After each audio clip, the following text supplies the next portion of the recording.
You've been told that you just need more confidence to speak up, to show up, to finally become the version of you that has it all together. You just need a little more confidence. But what if confidence isn't the issue? What if the real problem was lack of self trust? Confidence is often situational, it's tied to outcomes, experiences, results, and self trust is foundational. You need it. And if you don't have it, no amount of confidence will ever stick.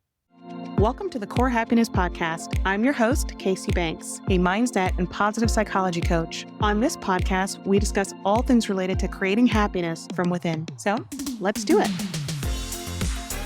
Welcome back to the show. Today, we're breaking down what's really going on when we feel stuck or unsure, or we're constantly second guessing ourselves, and how to start rebuilding trust with our own inner wisdom. Here's the deep truth. You don't lack confidence. You just have been conditioned to doubt yourself over and over and over again. From a young age, so many of us were taught to second guess our instincts, right? Like, don't be so emotional. Why do you feel this way? Or we've been taught to defer decisions to others. Or we have been taught to value external validation, and we value external input over our own inner knowing. If everyone else is happy with it, then I'm good with it, despite how I feel. And it just causes this persistent self-mistrust loop where we constantly seek outside input before we can act. We override our gut feelings. We feel anxiety and confusion instead of clarity when making decisions. And neuroscience actually does back this up. Our brains crave predictability and safety. We know that. But when we've been taught that our inner world can't be trusted, our interoception, our ability to interpret internal signals, becomes dulled. And what does that mean? It means we don't stop having instincts, but we stop listening to our instincts. And that's the part that needs to change. That's the part that we have to acknowledge to be grounded with clarity. So here are some insights to help rebuild self-trust, even if it feels shaky right now, okay? Insight number one is that you're not indecisive. So for all the people out there who are like, I'm just so indecisive, I wish I had more confidence, I just second guess everything. You're not indecisive. You've just been taught to outsource your decisions.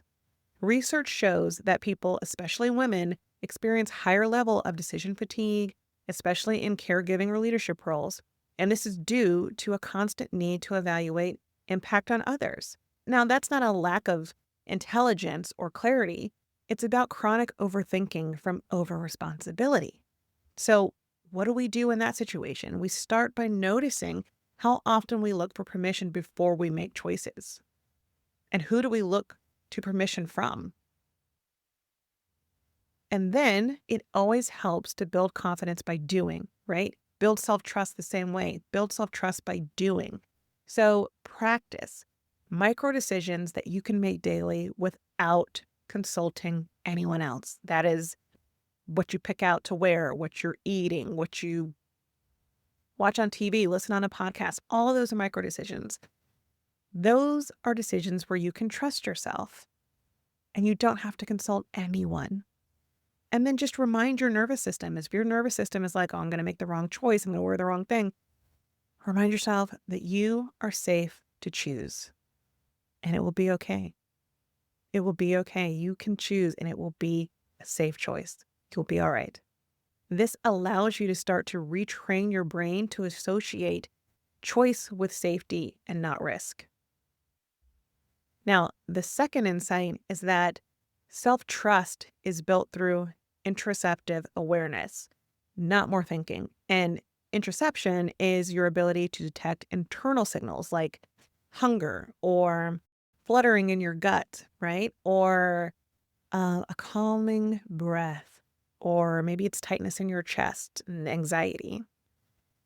So the more disconnected you are from your body cues, the more that you are going to rely on the logic and approval of other people to make decisions, which again reinforces mistrust.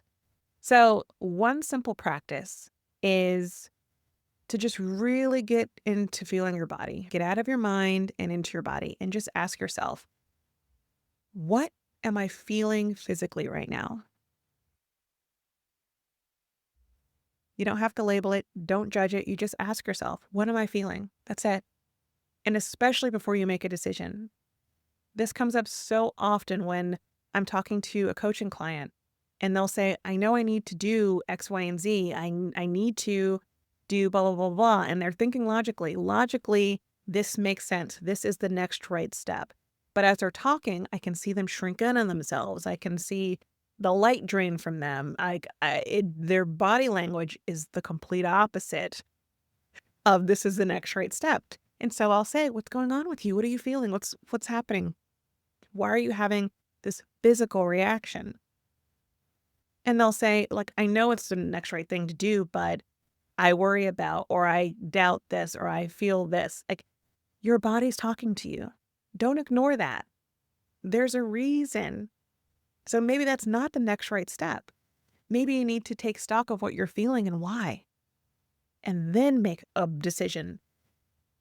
Because the more fluent you become in your internal language, the more you'll start to feel your own truth instead of chasing clarity only in your head. Sometimes we have to get out of our head and into our body because our body is just as trustworthy. It talks to us just as much, if not more, than our brains. The third insight is that self-trust is not the same as self-esteem.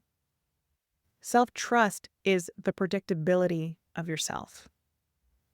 Now, according to psychologists, self-trust is not at all about how much you like yourself, right? That's self-esteem. It's about whether you believe that you will act in your own best interest. Can I rely on myself? Do I follow through? Do I listen when I say I need rest or when my body says it needs rest? Like, how often do you rely on yourself? How often do you follow through on things that you need for yourself?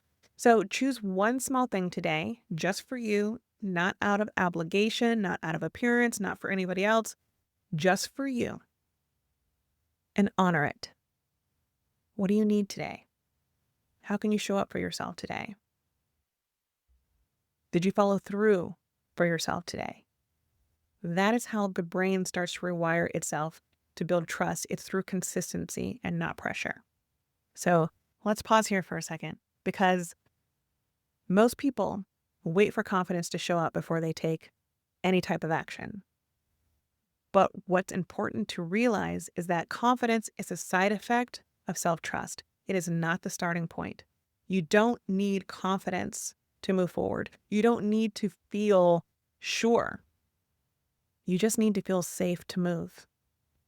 If you feel safe, then you can make a next right step. As long as you trust yourself and know that no matter what I do, I know that I've got me. I'll be okay. That will allow you to move forward. So here's the mindset reframe on this. I trust myself to respond to whatever happens. Then you can move forward, right? I don't have to be perfect. I just have to be present. I just have to try my best. Then I can move forward. Or it can be, I'm rebuilding a relationship with myself, one decision at a time, building that trust up, just as you would with any other relationship that you have in your life. Sometimes when you got into that place of lack of trust, you have to rebuild, one decision at a time. But self-trust is what gives you that internal grounding. And we need that in a world that constantly pulls us outward, right? We need to go internal sometimes. We need that introspection. And that allows us to get to a place where we trust ourselves enough.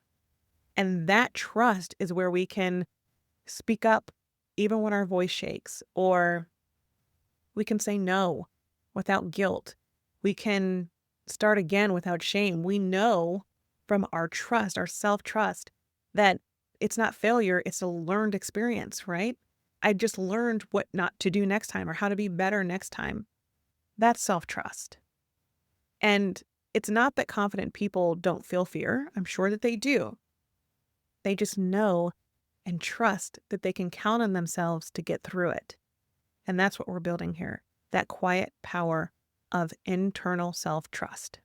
So I'm going to leave you with an exercise today that I hope you try. And it's to write yourself a self-loyalty statement. And that statement will start with, when I feel unsure, I will, and then just fill in the blank. When I feel unsure, I will.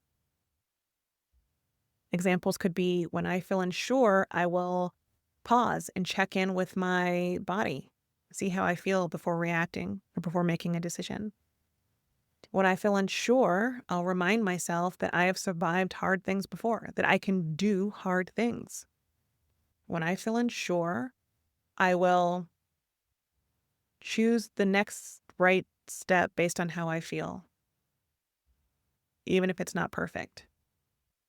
One sentence, one anchor. Then read it to yourself every morning for 1 week and let your nervous system feel what it's like to believe in you. If this conversation landed, then the next step is easy. The 5-day core return reset was built for this exact work. It's not about building confidence. It's about restoring inner stability. And inside this reset, you'll learn how to regulate your nervous system so that choices feel grounded. You will learn how to create clarity without relying on anyone else's approval. And this is where self-trust becomes a daily practice, not just a habit. And right now you can access the reset for a limited time. You can find a link to the core return reset in the description. So don't wait for confidence. It doesn't work that way. Rebuild the foundation of self-trust underneath it. That's what you need. And if you want more truths like this, like, comment, or subscribe, because this is where we unlearn the noise and we start to return to what's real. Until next time. I thank you for joining me today. If you enjoyed this podcast, please feel free to rate it or leave a review. If you have any thoughts or questions, I would love to hear from you. You can email podcast@corehappiness.com. For show notes and additional resources, you can visit www.corehappiness.com. As always, please remember, never let anyone diminish your light. Until next time, sending you my love.